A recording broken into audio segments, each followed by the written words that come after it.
సంబంధించి 8 మంది శాసనసభ్యులు ఉన్నారు 4 నిమిషాలు. ఈరోజు ఎంఐఎంకి సంబంధించి 4 నిమిషాలు, సిపిఐకి సంబంధించి 2 నిమిషాలు.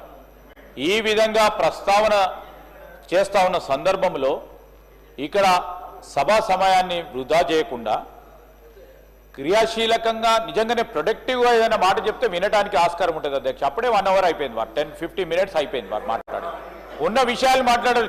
చెప్పిందే చెప్తా ఉన్నారు అధ్యక్ష, చెప్పిందే చెప్తా ఉన్నారు. మేము కూడా వారు 2024 సంబంధించిన 2014 సంబంధించిన బడ్జెట్కు సంబంధించిన అంశం మాట్లాడతాం. మేము కూడా అన్ని విషయాలు మాట్లాడుతాం అధ్యక్ష, మాట్లాడతాం. ఇప్పుడు 2014 నుంచి ఈనాటి వరకు కూడా ప్రతి బడ్జెట్కు సంబంధించిన అంశం ప్రతి సంవత్సరం మీరు అమలు చేసిన విధి విధానం అమలు ఖర్చు పెట్టినంతా కూడా మాట్లాడాల్సి వస్తుంది. అప్పుడు 6-8 గంటలు మాట్లాడతాం మేము. అరే ఏం సార్ ఇది? మీరు definitely sir, I seek your intervention sir. మీరు కూడా స్పష్టంగా ఇన్ని నిమిషాలు మాట్లాడండి అని కఠినంగా ఖచ్చితంగా చెప్పండి అధ్యక్ష. మాకు కూడా చెప్పండి, వారికి కూడా చెప్పండి. ఆ విధంగా మీరు నేను కోరుతా ఉన్నాను అధ్యక్ష. It's not a direction. I'm putting an appeal before honourable speaker. నేను కోరుతా ఉన్నాను అధ్యక్ష. లేకుంటే సభా సమయం వృధా అవుతుంది. గౌరవ సభ్యులు చాలా మంది ఉంటారు, వారి దాంట్లో కూడా మాట్లాడతారు. సార్ ఇప్పటికే అన్ని సబ్జెక్ట్స్ మాట్లాడారు అధ్యక్ష. హరీష్ రావు గారు అన్ని మాట్లాడారు. వారు తిరిగి అదే మాట్లాడే క్రమంలో మాట్లాడుతూ ఉన్నారు అధ్యక్ష. దయచేసి వారిని కూడా కోరుతా ఉన్నాం మీ ద్వారా. ఈరోజు ఆల్రెడీ 50-55 మినిట్స్ అయిపోయింది వారు మాట్లాడి. సార్ కంక్లూజన్ చెప్పమనండి సార్, కంక్లూజన్ చెప్పమనండి సార్.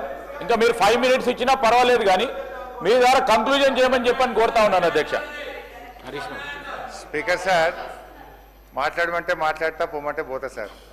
ఇక ఇప్పుడు వారు మా ఎలియా మినిస్టర్ గారు బీజేపీకి 4 నిమిషాలు, ఎంఐఎంకు 4 నిమిషాలు కేటాయించినమన్నారు అధ్యక్ష.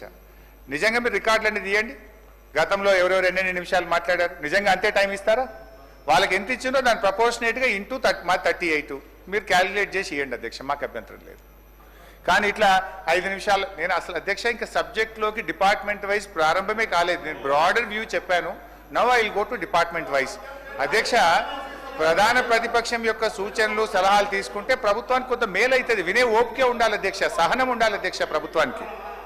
అధ్యక్ష, 2014-15లో 62,306 కోట్లున్న ప్రభుత్వ వ్యయాన్ని 2023-24 నాటికి 2,31,825 కోట్లకు పెంచాం అధ్యక్ష. అంటే దాదాపు 4 రెట్లు మన రాష్ట్ర ప్రభుత్వ ఆదాయం పెరిగింది.